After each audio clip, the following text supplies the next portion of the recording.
I think you and I share a very broad view of design, which is that to me, Craigslist is well designed. The first version of Google is well designed. Does it look beautiful? Is it always intuitive? Is it polished and whatever? No, but it solves this problem that people have, and it's very successful. I'm Ranjor, and this is Remake, a podcast about design, systems, and society. In each episode, I talk to someone who's trying to change our lives for the better in some meaningful way, whether through a new product, new venture, or a new way of looking at the world. And I try to understand how they came to it, what makes them tick, and what we can learn from them. John Zeratsky is a best-selling author of Sprint and Make Time, and has reached millions with articles in the Wall Street Journal, Time, Harvard Business Review, Wired, Fast Company, and other outlets. He's a former design partner at GV, that is Google Ventures, where he developed the design sprint methodology alongside former guest of the podcast, Knapp, and where he supported many of GV's most successful investments, including Slack, One Medical, and Blue Bottle Coffee. Before that, John was a design leader for YouTube, Google Ads, and FeedBurner. Today, John is a co-founder and general partner at Character, a venture fund where he supports technology startups with capital and sprints. In this conversation, we talk about his childhood, where he learned a strong orientation towards service, being a Boy Scout, and where he learned that he doesn't have to accept the way things are, that he can play with them, that he can challenge the status quo. We talk about his career as a designer before getting into GV. First, working at FeedBurner, then after the acquisition by Google, working at Google Ads, and eventually leading design on the YouTube channels feature at YouTube, which is it's a big feature. We also talk about the particulars of being a designer at Google at the time, where he felt like he had to present hard data and actually learn how to code to even get a seat at the table. We discuss his time at GV, where he was brought in as a successful designer at YouTube to help companies, portfolio companies, benefit from his design experience alongside the other design partners, which eventually led to the creation and iteration of the design sprint. We also talk about their process of writing the sprint book and the Make Time book, and how they treated it like any other design process. And finally, we talk about Character, their new venture fund, and John's idea of starting a fund as a way to create alignment again between him as a designer and the companies he serves. It was really interesting to talk to John about all of these things. I think we have a lot of shared interests in understanding the human side of the equation, the human side of the system. We both care about making things better and figuring out what's really going to be better. And we're both very interested in the wisdom of how we use our short lives on this planet. This conversation with John is one of a dozen or so weekly conversations we have lined up for you with thinkers, designers, makers, authors, entrepreneurs, impact investors, and more. We're working to change our world for the better. So follow this podcast on your favorite podcast app, or head over to remakepod.org to subscribe. Now, whenever we mention something in this episode, and in fact in every episode, whether it's a book or an article, a product, another resource, we make sure to include the links in the show notes. So please remember to check out the show notes. I promise you they're worth it. Every episode is full of relevant resources, and this episode is no different. And so now let's jump right in with John Zeratsky.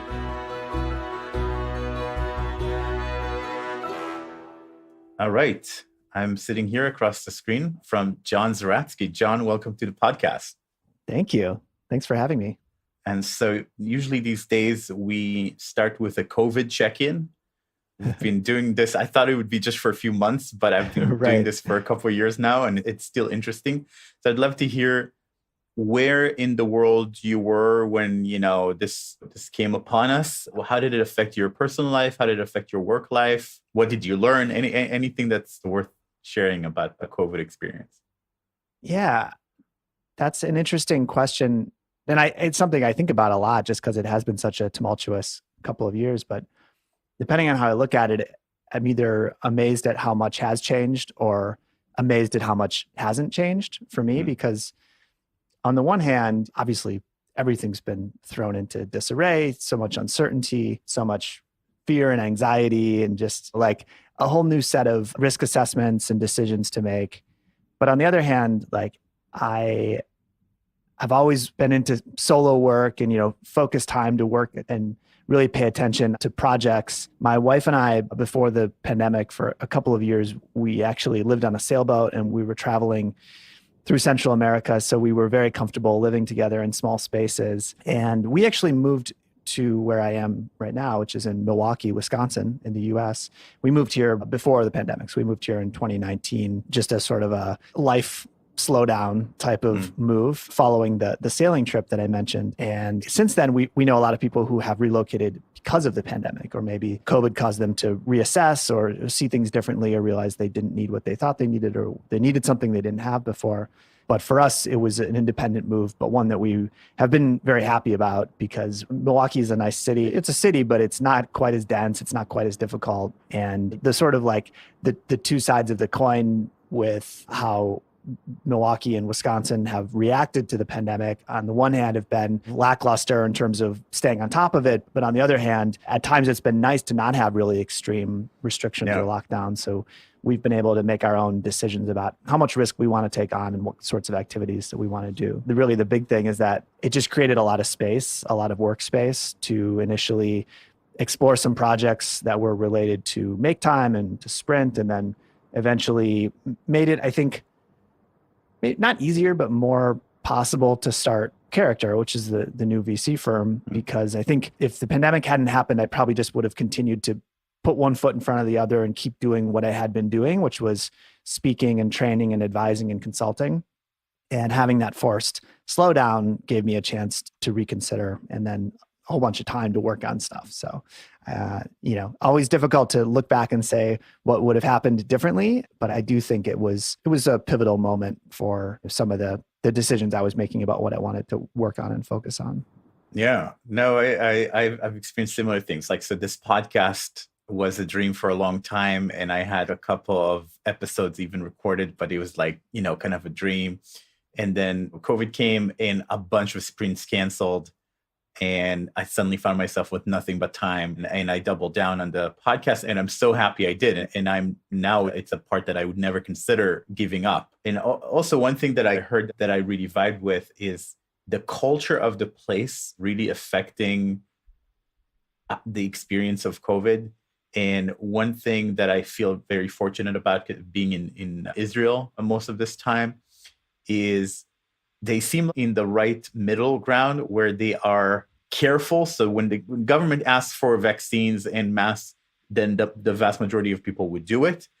But as soon as it's okay to take them off, like that day, people just go back to normal. If the day that the government says restaurants are safe now, you can open restaurants, those restaurants are going to be full. Even in the beginning, we were home for a few weeks, and then we opened and we went to restaurants and, with masks, and then we closed. And it felt like we got much more normalcy than my friends in the States. Overall, if I look at the last 2 years, most of the last 2 years were normal. Yeah. I think a lot of places in the States got stuck in this unhappy middle where we weren't controlling the virus, we weren't keeping people safe, but we also weren't able to carry on with life as normal. Yeah, it's been frustrating at times, for sure. Yeah. So to get us into the conversation, I have this opener question that I like to get to know the person and walk us into the journey. So what's something that you learned in childhood or early in life that still drives you today and guides you as you move in the world?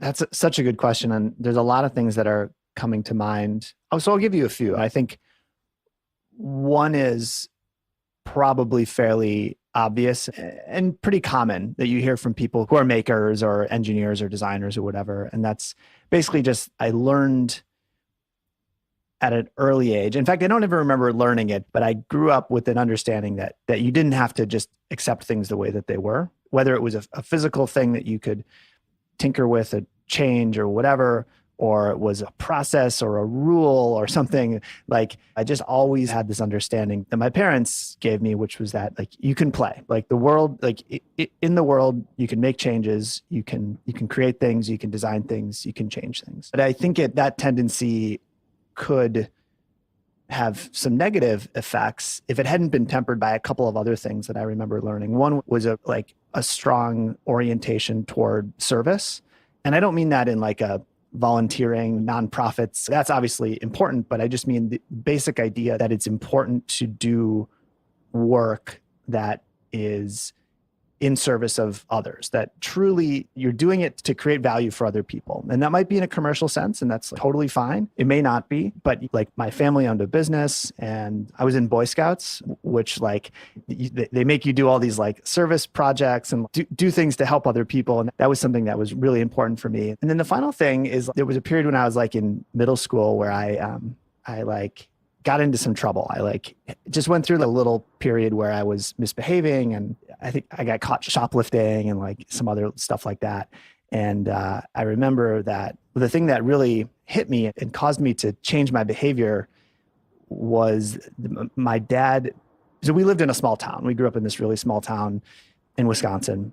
There were about 1,000 people in our town. And I remember my dad saying, if you do those things, everybody's going to know about it because it's a small town. Everybody's going to talk. They're going to know that you did it. And then that's going to reflect poorly on you, obviously, but it's going to reflect poorly on the rest of the family and like us and like your aunt and uncle and your cousins and like your grandparents. And for me, that was like, okay, like I balanced against the first thing that I said, which is like, the world is yours to play and explore and experiment. But like, you also have this responsibility and there are consequences and impacts. And so I think trying to keep those two things in balance, and then with that orientation towards service as sort of the guiding principle, those are things that I honestly think about probably not every day, but like definitely at least once a week. Those are things that have really stuck with me.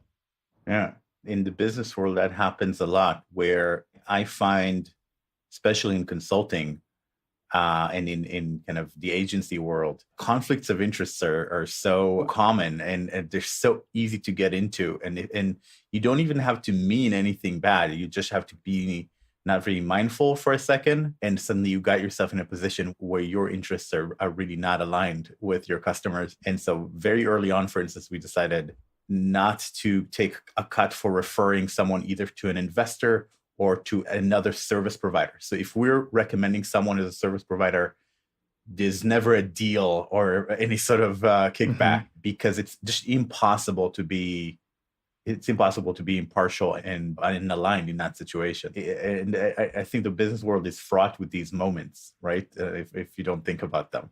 Yeah. And this might sound kind of weird because I know that venture capital and like the world of investing is certainly not the natural home for high integrity behavior, but it's actually one of the reasons why I wanted to get back into investing in startups. I had been at Google Ventures. I was there for 6 years. I was one of the first people to join the team that supported the startups that we invested in. So not making the investment decisions, but supporting companies. And then I left. I took some time off, did some other projects, and then recently decided to get back into it and started a new firm.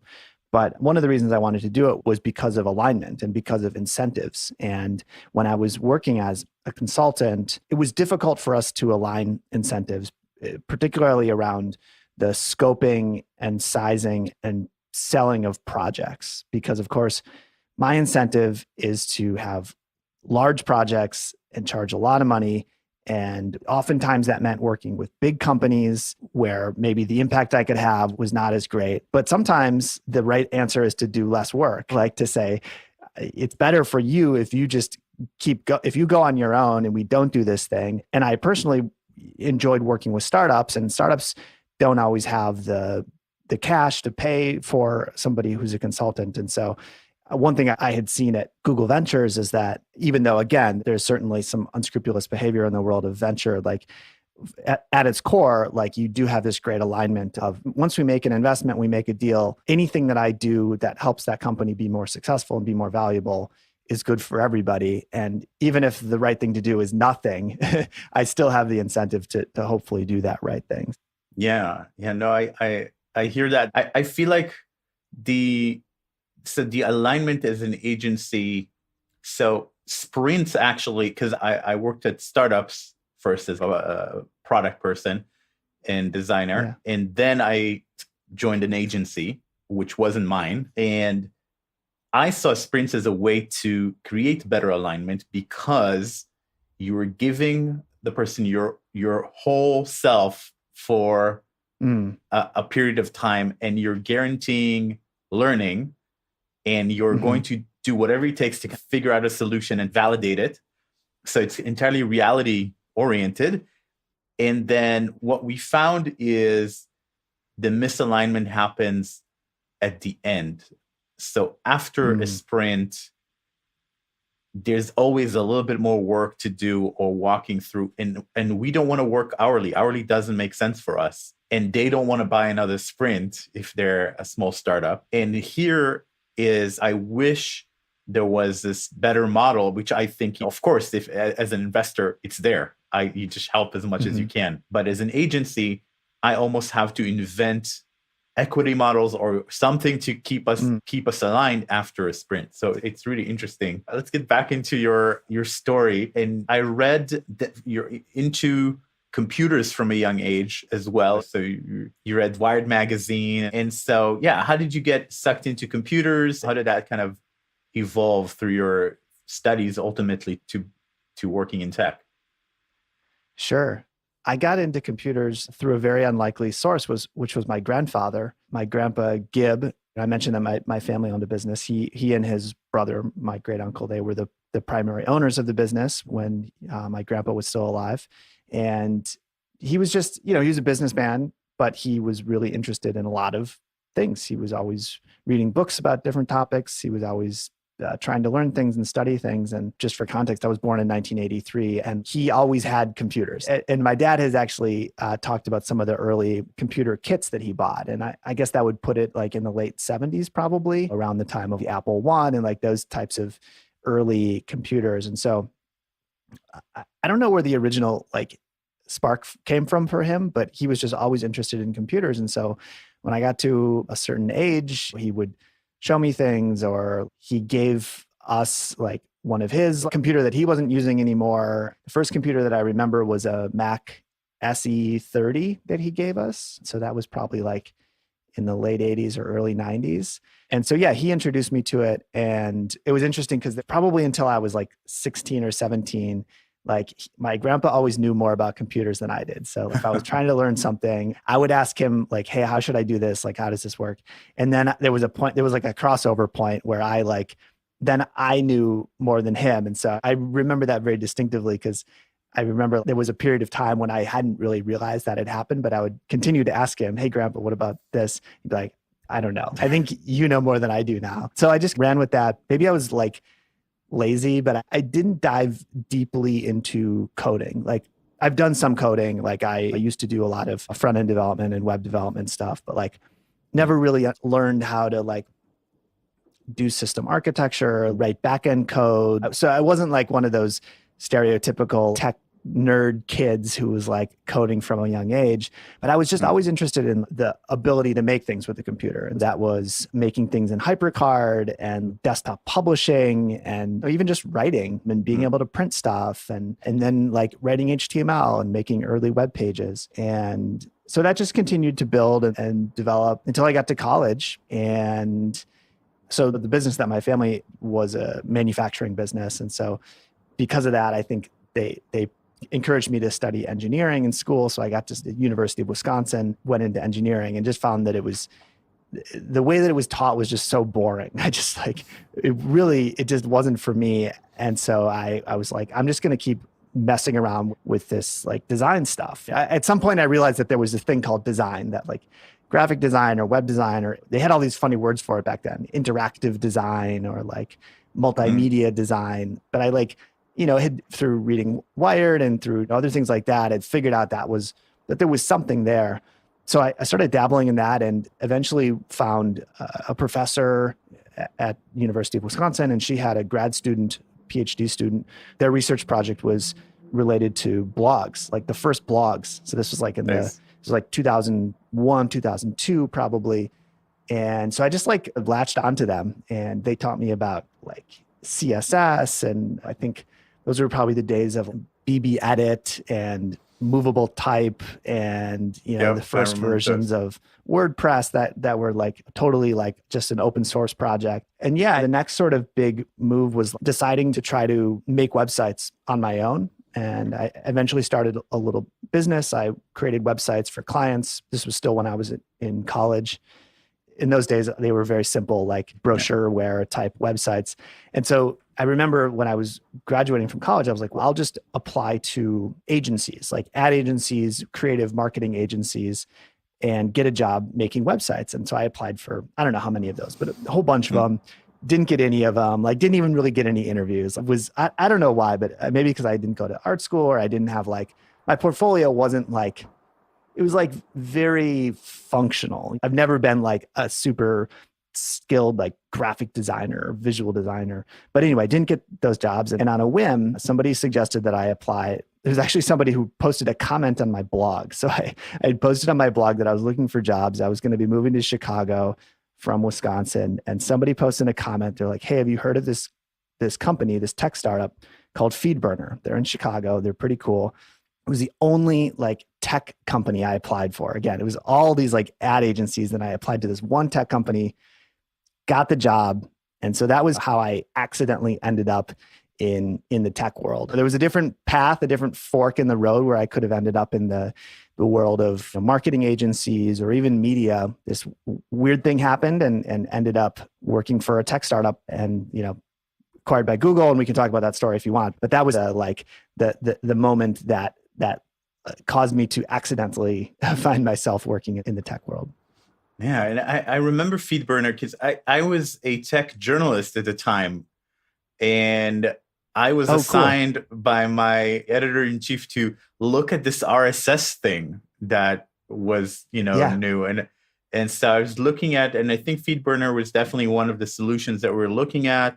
And I think this may have been even pre-acquisition. It would have been in the early 2000s. Mm-hmm. I looked at FeedBurner recently. Like, I think they're still powering some pretty important services out there. Like, they're still powering RSS for some big sites, don't they?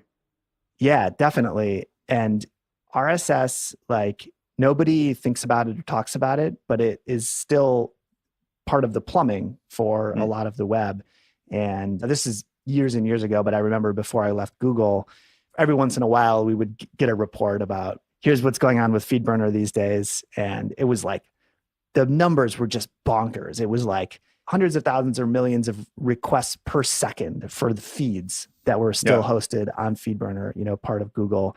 And it's this plumbing. So it's used to pipe content between different websites and used to pipe content into like email newsletters and a bunch of different stuff. But yeah, there was this period of a few years when it was a thing, the idea that you would have a reader and you could subscribe to these feeds. And it was a great way to stay on top of blogs or other websites that you were interested in. But now it ended up behind the scenes. I still feel sorry for that. Like, I still think that we went in this aggregator direction with Facebook and Twitter and these platforms. And, there's something really pure about this ability to choose your own reader, choose your own experience, just plug in the content from the sources. I still have an RSS reader that I use. It's which one do you use? So what is it called? NetNewsWire. Okay. It's cool. I didn't know that was still around. Well, they just recently, I think a year ago, released a new Mac version that's actually really kick-ass. And they also have an iOS version now. So it works so fast. I've never seen it. You understand how much craft there is in like normal web software when you load that thing and you suddenly get 10,000 news articles in 2 seconds. But yeah, to me, so these are the good old days. So then you were in Google post-acquisition. And so what does that journey look like from Google to Google Ventures? Yeah, so I was inside of Google for about 10 years total.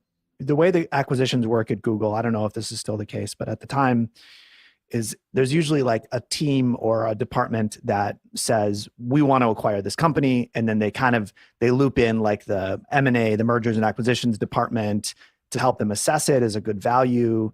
negotiate the deal, get executive sign off, but it's really driven by an individual team who's like, we're working on this thing. We think if we bought this company, they could help us solve it. And so we were brought into the ads division, Google Ads, the belly of the beast, and specifically like the publisher tools, because as FeedBurner, our main customer was publishers of websites. So we worked, we were kind of on the same team or same department as like AdSense, Google AdSense, Google Analytics in its early days, tools like that. But there was kind of this weird thing, which was that we were in Chicago and Google had a sales office in Chicago. I think they maybe had 50 people. And they had these like two random engineers that were both like really brilliant and really cool. But I think Google like really wanted to hire them for some reason. They had some specific expertise and they were like, we are not leaving Chicago. So like, okay, fine. You can go sit with all these salespeople in Chicago. So there were these two engineers, but like we became the engineering or like product and engineering and design teams in Chicago. And it was like a little bit weird because there weren't really any projects going on in Chicago. So they kind of had to find homes for all of us. And I ended up spending about 2.5 years working on the advertiser side. So working on Google AdWords Editor, which is like kind of the enterprise version of AdWords. And then Google had acquired DoubleClick. So I worked on this tool called DoubleClick Search, which was like basically a tool for large, like if you think about an airline who's going to advertise like on every permutation of flight from here to here, and then all the different permutations of the different copy, super low flights, like great deals on flights, like basically think of the tooling you need to manage that. It's super complex. I was the designer for those products. And this whole time, like there were a couple of UX managers or directors or whatever outside of Chicago who were keeping tabs on us. It was me and there was like a couple other designers in Chicago. And I got in touch with a woman named Margaret Stewart, who was the like head of design for YouTube at the time. And she basically recruited me to move out to the Bay Area and join YouTube. So it was an internal transfer, but YouTube was really run as a separate company. So it felt more like switching companies than it did like just moving internally. So the cool project then was, it was when we were coming up with what's now known as YouTube channels. So this was in like 2010. And if you remember, I don't know if you would, but like around that time, YouTube was like not a very like serious or professional thing. Like it was cat videos and like weird stuff. And you would have a profile page, but there was no notion of a channel. Nobody was like building a business or like, it was very casual, I guess. The leadership of YouTube, they realized that there was an opportunity to create a platform for people who wanted to develop these channels. And so I ended up as the product design lead for YouTube channels. So basically for the core platform, what should it do? What features does it need? What is a YouTube channel even mean? Is it like a TV channel where you turn it on and there's just always something? Or is it more like a playlist? Or is it more like a catalog of content that you can browse? So I worked on that. So I was at YouTube for about a year and a half, worked on primarily on YouTube channels, but a few other projects as well, mostly all related to kind of creators, video creators, video publishers. And then in 2011, GV was basically starting to scale up the team. So Google Ventures started in 2009 as what is known in the industry as a non-strategic corporate venture fund, which means they do not invest for strategic reasons. They invest for purely financial reasons. It's not like they're going to only invest in stuff that is related to Google or non-competitive or whatever. Can literally invest in anything as long as they think it's going to be a good investment. 100% funded by Google. And GV had done something really interesting from the beginning, which was to have partners on the team who would exist solely to support the portfolio companies.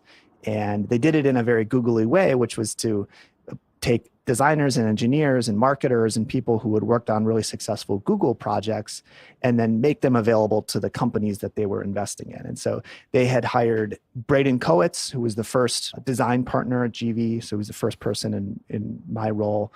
And then a little bit later, they had hired Michael Margolis, who is a researcher who's still there, like a UX researcher, customer researcher. And then they hired me. Again, it was like Technically, it was a transfer inside. I never had to get new health insurance or change my email address, but it really felt like I was being recruited to go join a different company, a different team. And yeah, honestly, I think it was probably a lot of privilege being a white man, being somebody who looked like the right kind of person for them to hire. It was right place, right time, got the opportunity, joined GV. And pretty much immediately it felt like home. It felt like the right level of abstraction, if that makes sense. I always got bogged down at YouTube and at Google on Google Ads. Like I always got bogged down in like the big projects and the long timelines and the zillion meetings and all the emails and stuff. But on the other hand, like I didn't want to be at an agency where like I didn't have like ownership or alignment. And so being at GV just really felt like the right fit and allowed me to go deep on one project, but then pull back out, take what I had learned, go do a different project, apply some of those lessons. And so that's what I did. Ended up staying there for about 6 years. I'm really curious about what was it like? So if we step back to Google and then bring it to GV, what was it like to be a designer at Google at the time? Because I think a lot of us know that there weren't many early in the company's life, and now it's a big thing, but it didn't used to be. And then what does it mean to be a designer at a venture fund? That's another thing that people might have a hard time wrapping their head around.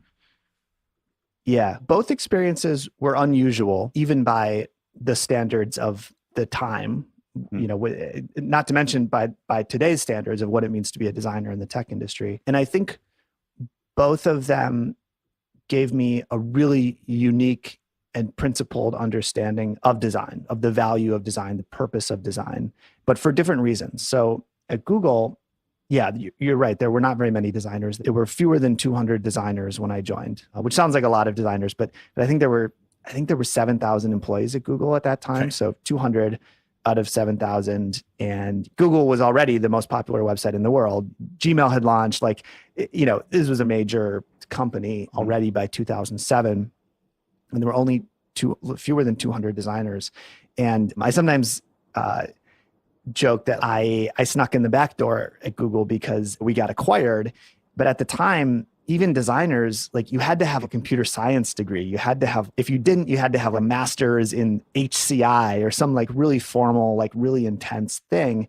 I studied journalism in college. I've had zero like formal academic proper training in design. And so it was cool that I had that opportunity. The reason I said it was unusual and it gave me a good perspective on design was that designers were, I don't know, I think we really had to figure out how to make ourselves valuable because nobody was asking us to do anything. And when they were, it was really dumb stuff. I don't know, design an icon for something or whatever. But like, the engineers were perfectly happy to just go do everything. They were like, these designers are just slowing us down. They didn't even want like PMs involved sometimes. They're just like, let us run. And so we had to figure out like, how can we be most valuable? What can we do that's going to not only not slow the teams down, but really make it so that they want to work with us, make it so that we are an important additive part of the process. So, you know, that meant being super proactive, not being just a step in the process of, okay, now it's time to do the design, but like looking for opportunities and then bring those to teams. We had to think a lot about data and metrics. So anything that we wanted to do, we had to at least make a strong argument that it was going to move the metrics. And ultimately nothing was going to launch unless we proved that it truly did. But like, we at least needed to say, this is the key metric. This is the OKR or whatever that we're optimizing toward. This is the world today. If we change it like this, here's my argument for why that's going to work. I think it was where my love of research really came from, because even though there were few designers, there was a really strong research team, a very academic, a very serious research team. And working closely with research was one of the ways that we could make the case for the value of design, make the case for why we wanted to make some change to a product or create some new thing or add some new features or whatever. I think having to be somewhat technical, be multifaceted, not just make mock-ups and then hand them off to an engineer and let them build them. But honestly, it sounds crazy in today's world, but like the deliverable that I would give to engineers was usually like a fully clickable, not a hotspot linked mock-up, but actual HTML, CSS, JavaScript. Like it was a front end and then they would connect it in. And that wasn't because I necessarily thought it was made me a better designer or anything like that. It's just, that was the thing that I needed to do in order for the work to have the maximum impact, like just culturally in the organization. So that was Google. GV was totally different. This definitely brings up a lot of memories from working with engineers, but it's also a kind of an extreme version of that, right? But in a way, it was such a hostile or difficult, challenging environment for designers that you had to come up with some really bulletproof ways of doing things. And the research, it reminds me so much when we were acquired by Motorola in 2012, it was a smart TV startup that I worked at. And we found this group of researchers that were like anthropologists and like various academics. And they opened up their treasure trove, and there were like hundreds of research papers that they wrote about how people watch TV, why they watch TV, what's important, what are the different scenarios in which people watch TV. And it was like, oh my God, it was like candy for someone working on a smart TV product. And they were ignored. Nobody was paying any attention to them. Yeah. And to bridge the gap between like research findings that can often be quite abstract to what do we do with this? What should we build? Like designers have this ability to take the abstract and make it concrete, and it's overlooked, but I think it's so simple, but I think it's one of the big sources of value for any designer. Yeah, no, it's absolutely true. And we'll talk about later about the sprint and how that emerged, I think, from a similar kind of environment. But now pivoting to GV, how is that different? And what does it even mean to be a designer at a VC?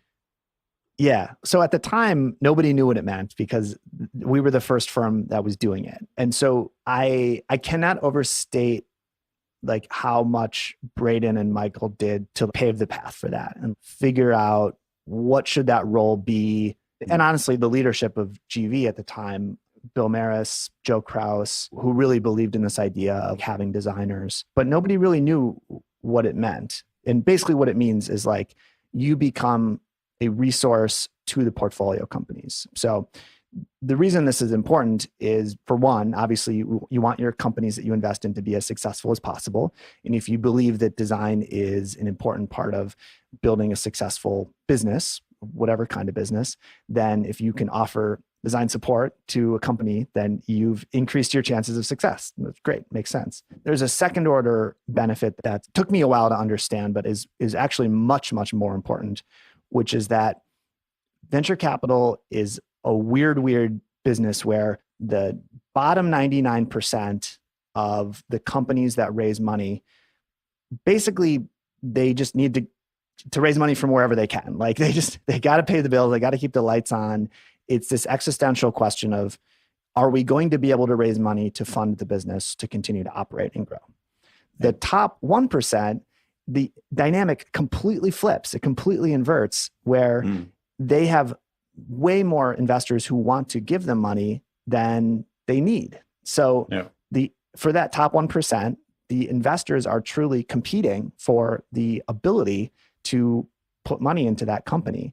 And so if you want to play in that top 1%, which we did at GV and we do with Character, you basically need to have a really compelling sales pitch to a founder, to a startup, to say, here's why you should take our money instead of all these other VC firms' money, and offering something that's unique and something that's valuable, such as design support, such as hands-on support, because most VC support is very surface level. It's making introductions, it's giving advice, but to say, look, we have a designer on our staff. They're going to come to your company and they're going to help you design your product, design your marketing. That's a real differentiator. So structurally, that's what it is. At the time, I really went into GV with the same mindset and approach that I had at YouTube and at Google, which was all the things I was just describing to you, just writing code, being proactive, being scrappy, like relying on research. And so the first like 6-9 months that I was at GV, we would basically find an opportunity within the portfolio. One of the first projects we worked on was this coupon website called Retail Me Not. It's not sexy, not exciting, but this huge, super successful website where you can go if you're like buying something, I don't even know, whatever, the Crate and Barrel website, you go there, you find like a coupon code, you punch it in, you save money. And they were going to be redesigning their sort of core website, the coupon page. And we just took over that project and basically did what we would have done if we were at Google and ran research and wrote code and tried things and whatever.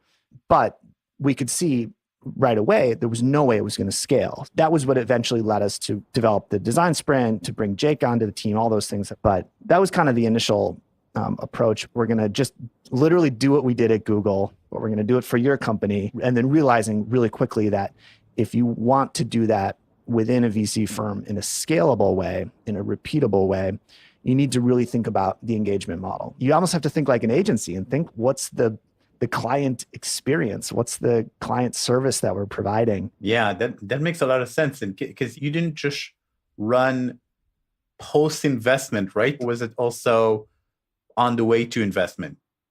It was all post-investment. And one of the reasons you and I first talked is that you wrote a really interesting article about how running design sprints with startups could help investors make better investment decisions. To de-risk, to get to know a team, to understand the business, could be valuable for the startup to understand what's it going to be like to work with this VC firm. But we did not do that at all at GV. We would talk about it when we were pitching a founder on why they should raise money from us. We would say, this is how we would work with you. It would be like our pitch, like we were an agency. We'd talk about other projects we had done. But no, we did not do that at all. And it's something that I think we're going to be able to do at Character. We're not doing it yet, but it's tricky because in this top 1%, in these really competitive fundraising situations, the founders, it's a very tricky balance. It's like a dance where you're pitching them, you're courting them, and like offering them a free design sprint, that's like cool, that's nice, but they aren't quite willing to spend a whole week with you if they think you might not write a check, So they're protecting themselves a little bit, because what a startup founder does not want is to have done this pre-investment sprint with GV and then GV says, actually, we're not going to invest. Turns out you guys suck. Now that we've seen how the sausage is made, we don't like it. You don't want that situation. We talked about it a lot. We still talk about it a lot. To be quite honest with you, we have not figured it out. We have not cracked that nut, but I think it's a big opportunity. That's so funny. Because, I think it's the equivalent problem from the agency side, where people are very happy to give equity before we run the sprint as part of the cost of the sprint. Once we run the sprint, that's when we're happy to take equity. We're like, yeah, now let's take equity and we'll help you get it across the finish line. And that's where they say, no, we have this amazing prototype. We can raise money. We don't need to give you equity. And so now sometimes if the idea is promising enough, we will just take equity before we run the sprint with them, even though really the point where I have confidence that it's going to work is after it's been validated in the sprint. But people won't, at that point, it's like you solve too many of their product challenges and now they don't feel like they need you that much anymore. It's interesting. I think it's an equivalent issue.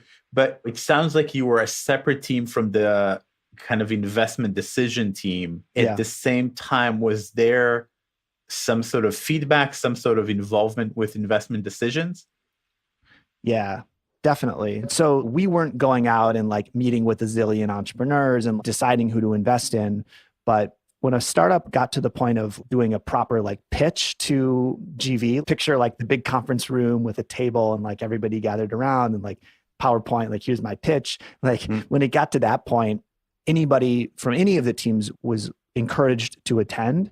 And then one of the things that was really cool at GV was we used an investment scorecard. So when we were evaluating a company, it wouldn't just be this freewheeling discussion. And you can probably recognize some of the ideas and patterns from sprints too.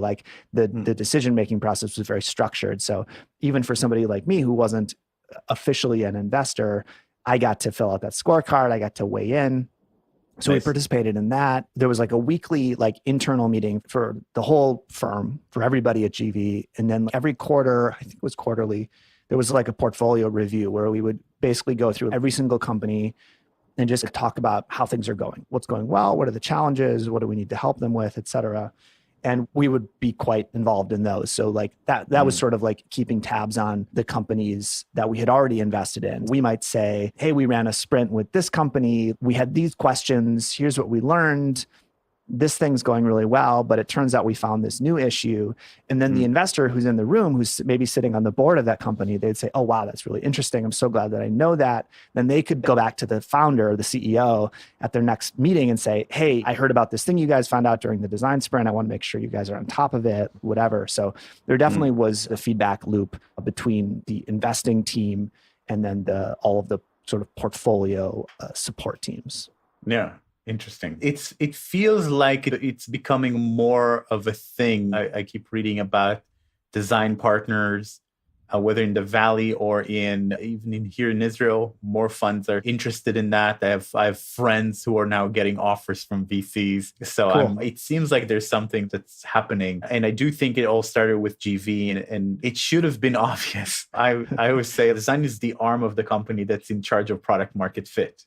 That's just what it is. Yes. Like we are trying to figure out what people want, how do they live? How are they going to use this? What is this thing going to be, right? And so many investors know that term of product market fit, and they know that it's either on or off. Like you either have it or don't have it. And yet they spend no time understanding how it's achieved when it's achieved. And I'm not saying that you can't get product market fit without design, because that's clearly not true. Google achieved product market fit with, I don't know, who was it? Sergey did the logo in Word or something. But that's a very specific technical challenge where the need was very obvious, but the solution was very technically hard. Those are classic cases where you don't necessarily need design because everybody knows we want better search, right? Right. But in almost every other case, research, understanding the human that's going to use this, understanding the market, understanding like what's out there, understanding how to put all of this together. It seems obvious. I wrote a blog post about this last year about the different types of risk taking at a startup. And there's two sides to the same coin, which is every innovation like has a corresponding risk. So when you look at a company like Google, you say, what's unique about Google? And like you're saying, at its core, solved this very big technical challenge, technical innovation. And on the other side of that is this technical risk. Like lots of other companies had tried search. There was some pretty good search engines out there already. There was skepticism that like it could be dramatically better, but they took this technical risk that led to this technical innovation, very successful. But there are other companies that I think are pretty interesting examples, like Craigslist. Craigslist is very successful, right? It's not technically hard. It is not what anybody would describe as well designed. But what did they do? They innovated on the business model. They said, let's take a thing where there's demonstrated demand, classified ads. Let's fundamentally change the business model. Instead of charging something for every single ad, let's charge nothing for most of the ads and a lot for a few of the ads.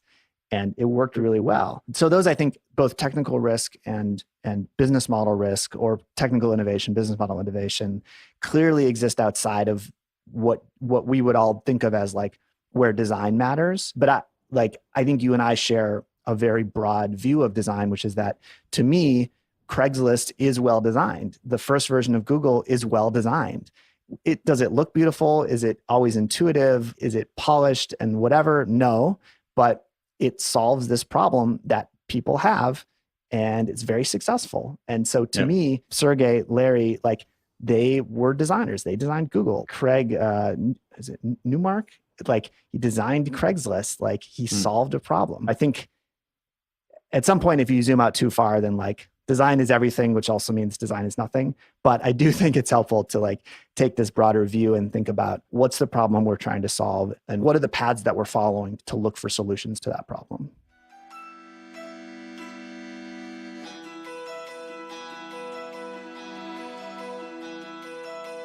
You're listening to Remake, a podcast about design, systems, and society. If you're listening on a podcast app, you already know how to follow podcasts. So please follow this one.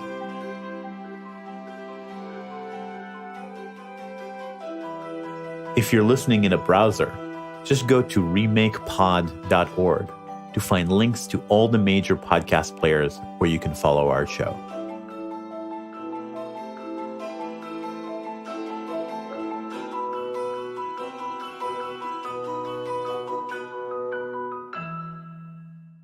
So I want to get into design sprints. And so we were at this place where we needed a system. It wasn't scalable to do all this work. We needed a better system.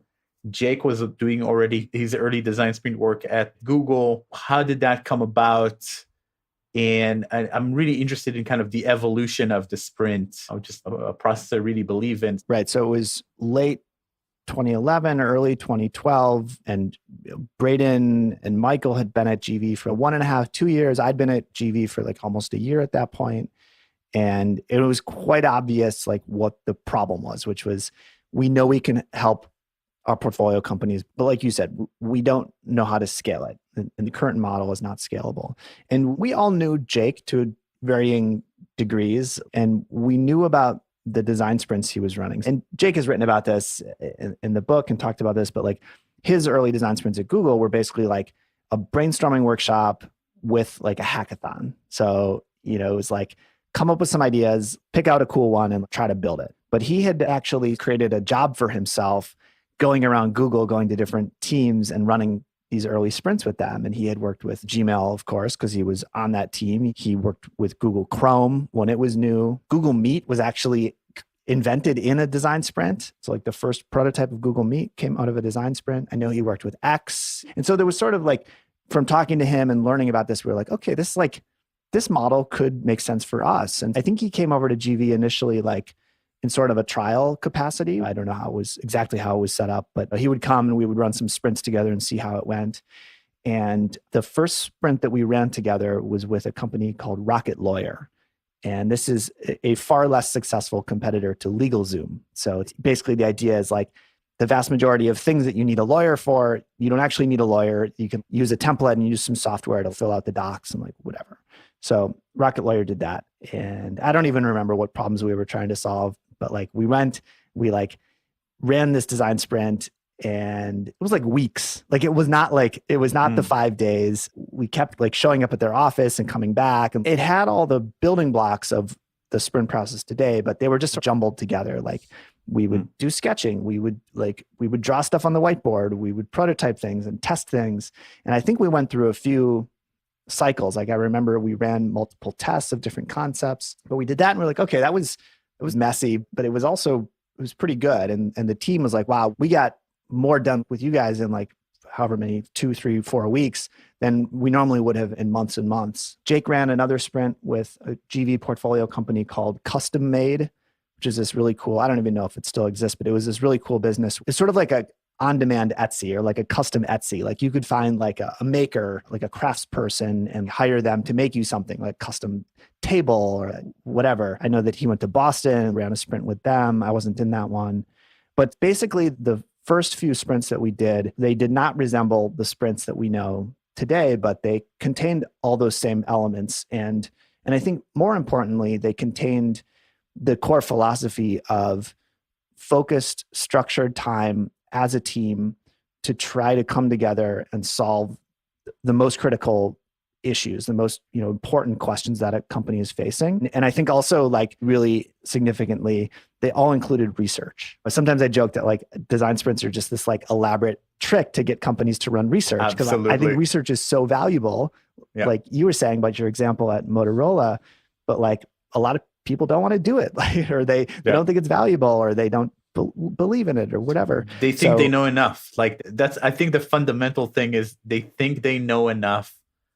And you have to convince them, this is the trickiest part, that if they listen to some experts, that might feel different at the end of the day.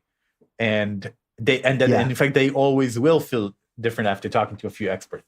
Yeah. And in sprints, like definitely experts, but even more importantly, customers, because you may have a lot of data about what your customers are doing, but when you're sitting there either in person or over Zoom or whatever, and somebody is reacting to a thing that you made, it is overwhelming. It can be overwhelmingly positive or overwhelmingly negative. But once you do that, you realize how much data there is. The bandwidth is so wide. There's just so much data being thrown at you that as long as you have like a way to deal with it, a way to manage it, you like have a reasonably good attitude about it, like you can't unsee it because it's just so valuable. So that was really important. But basically, I don't know. I don't think there was ever a moment where we were like, okay, we're just going to do sprints now. It just happened. It was just such a better model that starting really after those first couple, like every time we were going to engage with a portfolio company, it was just like, let's run a sprint. And we got very deliberate about experimenting with the process itself. Like I mentioned, the first ones were like a little bit longer.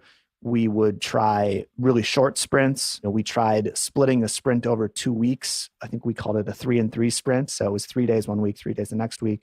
We did sprints where we all split up as a team. And I worked with one company, Jake worked with one, Braden worked with one. And then we like did other sprints where like we all worked together to see like what was better. And yeah, just I think both at the macro level of those types of structural changes and experiments, but also at the micro level, experimenting and tweaking the process. We just had this attitude that we should experiment to try to make the process as good as possible. And really only when we started to write about it, did we try to codify things? Did we say, okay, what is the quote unquote right way? What do we believe after all the experiments is the best way to do this? Yeah. We only really had to make those decisions because we were going to write it down and we knew that it would have some longevity. Yeah, this reminds me of Socrates and some philosophers who are very much against writing their ideas down because they're constantly evolving and writing it down would kill them. But at the same time, how do you communicate to someone else? So I love this idea of constant experimentation. When I talked to Jake, I said, like I always felt like the main innovation in the sprint is that it's a thing. And just by being a thing, that means that you can iterate on it, right? As opposed to just doing design. It's such a simple way because when I read the sprint, I was like, yep, this is a lot of the things that we do. Usually it takes us 3 weeks to do all of these steps, but it's interesting that they claim you can do it in a week. Doesn't seem impossible. Let's read how they do it. Then you go like, yeah, of course. Yeah, of course you can do it in a week if you do it like this and let's try. It means that we now have something to work with. And every time we run a sprint, we can say, oh, in a sprint like this, maybe we could add this added exercise in between this and that. Or maybe in a sprint like that, we do 2 sprints in a row. Or it's such an open source moment, again, because there's a code base to start from, because there's something. Yeah, that's a great metaphor. Yeah, there's 2 other components that I think are really important. One is that a lot of times we say design sprint, and that's the official name, but like we also go out of our way to not talk about design too much. The book is not called Design Sprint, it's just called Sprint. Like we very intentionally did not talk about design a lot. And I think that has actually been huge because it just allows us to have a different kind of conversation with people about working together. It's not about, hey, we want to improve the design of this, or we want to do this design thinking thing. It's like, hey, like you guys have this problem, or you're thinking of launching this product and you're not quite sure like what features to include. Let's run a sprint and figure it out. Like it just creates this common vocabulary. And then the other thing is that the fact that it is a finite length is really, really powerful because it allows you to scale. And it's 5 days. So like you can't scale infinitely, but you know what it's going to look like to scale. And that's something that we ran into a lot with Character and with pitching our investors, right? Our limited partners who would say, this sprint thing is great, but like, how do you scale? How are you going to scale the portfolio? And to be able to say, A, we did it already at GV. We know what that feels like. We know what that looks like. And B, like, it's just math. Like the maximum length of the sprint is always going to be 5 days. So let's just do some math and figure out like, how often does a company want to run a sprint with us? Like how many companies are there? How many weeks in the year are there? How many people do we need? It's so impossible to scale those things if you don't have that finite time frame. And I think that's a big part of why other VC firms haven't brought in designers or engineers or other types of really hands-on support for their portfolio. They don't have that way of looking at things. They've never worked with clients. They've never had to like design engagements in that way. Yeah. Sprint is definitely much more predictable in this wonderful way. Like I can say, put it on the calendar. I can tell you what date you're going to have like a tested prototype. It's that date. Like, and they're like, what? How can you, like, you never put an end date on it, something like that. It was like, no, on that date, you're going to have a prototype. It might not be perfect, but you'll have it and you'll know what people think about it. And engineering projects are notoriously difficult to put a timeline on. So to have this bit of clarity, this Yeah. oasis of predictable scheduling in this desert of unpredictability and complexity of projects is so refreshing for people. And in the most chaotic of places too, because we often go into a sprint and like you have four main stakeholders and every one of them has a completely different vision for the project, like completely contradictory version of the product. And still on the fifth day, we have a tested prototype. Yeah. When I do presentations about sprints, there's a slide that I show at the beginning, which is about on the mapping day, I show like 5 people in a room and then like a speech bubble, and like everybody's speech bubble has like a different map. And it's true. Everybody comes into a project and they have a different map of the world. They have a different set of assumptions or understandings about what the project is or what it's going to be like. And so when you are just having a meeting or a conversation, or you're not doing something like a sprint, but you're saying, let's have a planning meeting and just talk about this, there's a lot of chaos and a lot of disagreement and a lot of dysfunction because everybody has a different map. But if you can bring those maps out of the thought bubble and bring it into a piece of paper and a whiteboard and a Miro board and whatever, that alone is really clarifying for people. Yeah. And there's this whole discipline of graphic facilitation that I learned about after I got into sprints. It's essentially the same thing. It's like, oh, apparently when you put it out there on a whiteboard, it's much easier to reach an agreement because now you can capture everyone's ideas and find ways to kind of account for them. I want to hear about the book, but the book itself is really exciting as a product in the way it's designed, in the way it's put together. What was it like to create it? And did you expect it to be as big as it is? I think that once we got to a certain point in the creation of the book, we became cautiously optimistic that it could be really great. Like, I don't remember where that crossover point was, but there was some point where we're like, this could be something. Like this really could be a thing that people get excited about. I think Jake always wanted to write a book. Like he loves writing. His mom is an English teacher. He grew up writing stories and stuff. I've always loved writing, but I never wanted to write a book. It wasn't like a goal of mine. It wasn't like a bucket list thing. So Jake, me and Braden, our names are on the cover of the book. Jake and I did all the writing for the most part. Braden wrote some parts of it, and Daniel and Michael contributed as well. Daniel Burka and Michael Margolis. But Braden approached it as like a product. Like I said, he did some of the writing, not a ton, but he just thought about the layout of it and the format of it. We didn't run proper sprints to write the book, but we used a lot of the components of design sprints in the writing of the book. That included the equivalent of lightning demos. Like that included going to bookstores and buying tons of books and looking at not just what were the words that were written, but how were they laid out, and what was even the binding, what were the different types and formats, like the bigger formats versus smaller formats. We produced a lot of different versions of things. So the equivalent of sketching and deciding, we would in some cases have 3 or 4 different competing beginnings of a chapter that were written by different people on the team, and we would distill them down. We tested the book with test readers, and then we really 10x'd that concept with Make Time, where we shared the book with thousands of people before we published it. So I don't know, we really did approach it as a product, but then there came a point when we were in production mode where we had to write it, and there was a lot of writing to do. And that was where I think a lot of our ideas about focus work and about blocking calendars and about distraction-free things that had been sparked by the sprints themselves, we really had to put those to the test. And I could probably look back on my calendar. I had days and days where I literally just had the entire day blocked out, like writing, not doing anything else. I'm just writing, waking up early, starting first thing in the morning, writing for hours. So that was interesting too, was having these two sides of, I almost think about it as design versus production, right? Like the what is it? Like, what does it need to do? What problems is it solving? And then production mode of, okay, we've basically figured out what it is. Like, even simple things like it wasn't obvious that the whole book should be a step-by-step, right? Like we could have written the book that was 6 chapters of 6 different sprints, right? But we decided, no, we want somebody to start on page 1 and read through. And by the time they get to page 350 or whatever, they've read about an entire sprint, how to do a sprint. So making those structural decisions. But then once those things were set, then it was like, okay, time to shift into this other mode of getting the work done and sitting down and cranking away. It's super exciting. And it looks like you got some maybe inspiration from Steve Krug's books that are kind of illustrated in a funny way. Yeah. But the book is such a delight that it's hard to not get excited just holding it in your hands. And I think I may win an award for most versions of the Sprint book that I own, because I have the hard copy, the soft cover, like the Kindle.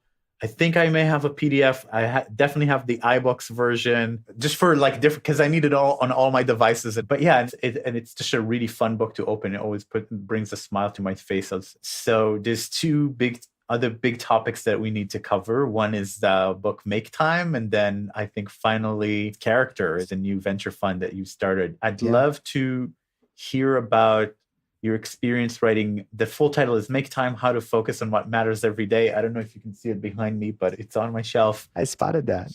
Yeah, but there's some things I'll introduce what I really like about it, and then I would love to hear, why did you write it? And what are some maybe underappreciated lessons that you think people are not really paying attention to? They're still hidden there because it's a treasure trove of tips. But I'll start by saying I love the kind of framing of like fighting against the defaults, because it is true for everything, but definitely in how we manage our lives and our time, is they creep in and they're like created by someone else. They're not thoughtful. The other thing that I took from it absolutely is this idea of the daily highlight, this one thing that you can really accomplish every day, that you just say, this is the thing that I want to absolutely achieve today. And then a minor tip that, just to give you people a flavor of how many different tips it is, not drinking coffee first thing in the morning, but actually letting yourself wake up naturally and then drinking coffee for maximum effect. And I do this, it made a big difference in my life. And actually, because I love to drink coffee right first thing in the morning, I drink decaf first thing in the morning, and then I save the first cup of coffee to around 10 a.m. But I like the decaf hack. That's very smart. Yeah, because I need the hot liquid. Yeah, but such a great routine. So tell me, like, what made you and Jake decide to write this book, and what do you secretly love about this, about the book that you wish more people paid attention to? One thing that's crazy about it is how quickly we wrote it after Sprint. It didn't feel all that quick at the time. It was basically like Sprint came out, and then the next year. Yes, Make Time is like, it's a cousin to Sprint for sure. The origin of it is that Jake and we had this sidebar like throughout the whole period where we were running sprints, which was like us talking about how we were spending our time and managing our energy and our focus, like both in sprints, but also outside of sprints, and like taking inspiration from sprints. And then, we were just always like sharing tips with each other. If something would happen in a sprint, we would have a really unhealthy lunch and then notice that like the team's energy would crash in the afternoon after lunch, or something, basic things like that. Or how if we weren't really adamant that people turn off their devices and be present and focused, like how the whole thing would just fall apart. And we just got this idea that there needs to be this complement of, okay, you do this stuff in a sprint, and then you do this stuff the rest of the time. These are the things that you do when you're not in a sprint. But it's a very different book. It's kind of the same style, the same tone, like illustrations by Jake, a lot of similarities. We even use some of the same typefaces, but it's a very different book because Sprint is a book about one thing and Make Time is a book about a lot of things. And Make Time was also like, in Sprint, we felt like we were just writing down what we were doing, but in Make Time, we had to make things up. Not to say that we like all of the tactics in the book were things that we had been doing, but the concept of the infinity pools and the busy bandwagon and the defaults that you mentioned, those were constructs. Those were mental models we had to create for the book in order to illustrate why this stuff mattered. The process of writing it was very different, and I think the book is very different. You touched on the daily highlight, and Jake has actually said to me, I wish that we had called the book The Daily Highlight, because that is the single thing that has really resonated for people, that very consistently people have talked about how the highlight is so simple but so powerful and has made a huge difference for them. Yeah. I do these daily highlights, and I love deep work and focus work. And then I have days that I call Drano days, which are days of unclogging the myriad of small stuff that are blocking, Oh, that's so good. the flow. That's so good. So I have one Drano day a week, and it's appropriate love name because that. these kind of drain you because you have to do a lot of annoying little Yeah. tasks, but it keeps Yeah, and you're it keeps unclogging. That's flowing. perfect. Yeah, That's really clever. It's really good. yeah, I would love to talk more about it because I also talked to David Allen about getting things done, and there's many things that I think because our world is speeding up all the time, and it really is much faster than it was in the early 2000s when the book came out, that really needs a rethinking around personal productivity and time management. And I think we've gone a long way with Make Time to create something that's realistic and more organic to what we can actually accomplish. So I want to talk about character, and I'd love to hear like your thoughts first on why start a venture fund, why call it character, what makes character special, and then maybe anything that you can tell us about your kind of investment of strategy or ideology, what makes a good investment. So character is both very selfish in the sense that it's designed to create a business model for the work that I want to do, but also it embodies that idea of service and that lesson that I learned at GV about how the most exciting, most successful startups, they can raise money from anybody, and sort of that inverted competitive dynamic. It combines both of those things. It balances both of those things. And the way that it does that is we sort of took the core, the essence of what we were doing at GV, which is running design sprints with startups. And we really built a whole VC firm around that. So it's very small, hopefully get bigger, but right now it's very small. It's me and Jake. And then we have a partner named Eli, who is much more of a traditional investor. We have just 4 advisors who are very part-time. They help us out with specific areas that we don't know a lot about, but we know are important. Things like branding and communications or building online communities, things like that. We, at the core, like it's basically this very simple pitch, which is, when you're just starting out, you're building something, product market fit is the thing that matters the most, like you said, and that's the domain of designers. So you should raise money from us instead of those other firms because we know how to do this stuff. We've been doing it for years. We have a great track record, and we're going to actually be doing the work with you hands-on. So that's really at the core, but it expands out from there in some really interesting ways. And I'm really excited to explore those over the next few years, including that idea that we touched on, which is, how can you run sprints before you make an investment? Or maybe the way that looks for us is not completely before we make an investment, but maybe we make a really small investment, we run a sprint, and then we make a big investment in some of the companies. There's this really interesting thing that we've seen. We started to see at GV, but we've seen really clearly at Character, which is that because the book has done so well, because we've presented at so many conferences and universities and we have articles and videos and all this stuff, that there's a lot of people who reach out to us, who want to talk to us, who maybe they're not actively fundraising, but they just want our help, or they want our feedback, or they want us to know about what they're doing. And that's a huge advantage, because the worst thing for an investor is to be in the auction, basically. For a founder to say, I'm raising money, there's 15 different VC firms who are all interested. Who's going to offer me the highest price? That's great for founders, but it's bad for VCs. And so for us to be able to have this really organic way of talking to founders outside of the auction is something that we're able to do because of the audience, the community, this sort of movement, the brand around Sprint. So those are the big ideas. I think the other thing that's really interesting and different is that we have closed that gap between like at GV, we were talking about the investing team and the sort of portfolio support team. And you were asking about feedback and how do we collaborate. We've completely closed that gap. So like me and Eli, we are the general partners, which means we're responsible for the day-to-day management. We have fiduciary, responsibility to make investment decisions, all those things. We're also the people who are running sprints. We're also the people who are in the room with our companies. Jake is like a little bit on the periphery of that, but it's just a much tighter feedback loop, and it's a much more integral role for us as investors / sprint facilitators, designers, writers, whatever we want to call ourselves. That's been really interesting. I think it makes us both better investors and better sprint facilitators.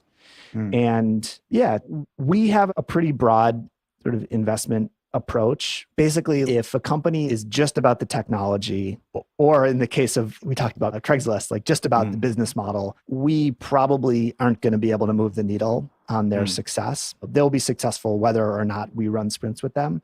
But these days, a lot of the low-hanging fruit of can you build a search engine that works, like those things have been figured out already. So these days, like most new tech companies they're actually like behavior companies. They're really like, can we get people to do this new thing, right? So like Uber, who we invested in at GV, or Slack, we invested in at GV.